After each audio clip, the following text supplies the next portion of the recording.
अस्सलाम वालेकुम दोस्तों, फिजा फूड सीक्रेट में आपको खुशामदीद है।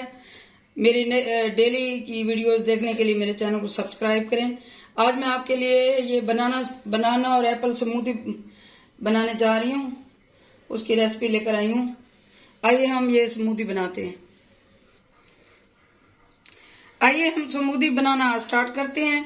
ये 2 केले मैंने काट लिए हैं पतले पतले। आधा एप्पल है, हाफ एप्पल। इसके छिलके उतार के काट लिया था मैंने।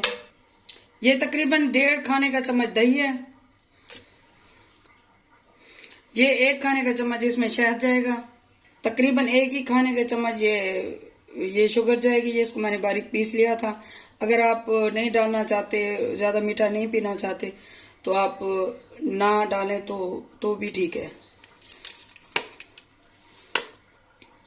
इसमें तकरीबन ये 1 कप बर्फ जाएगी।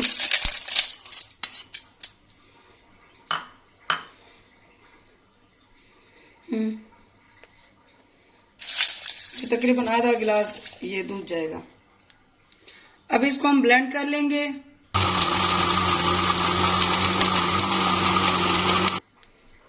ये अच्छे से ब्लेंड हो गई है। अब इसको हम गिलास में निकालेंगे। ये हमारी स्मूदी रेडी है। ये बनाना और एप्पल की स्मूदी है। ये बहुत ही आसान और मजेदार रेसिपी है। आप इसको सहरी में, अफ्तारी में पिएं। ये और इसको बना के बनाएं। कमेंट्स में बताएं कि ये कैसी बनी है। मेरे चैनल को सब्सक्राइब करें, लाइक करें, कमेंट करें, शेयर करें। दुआ में याद रखें। अल्लाह हाफिज।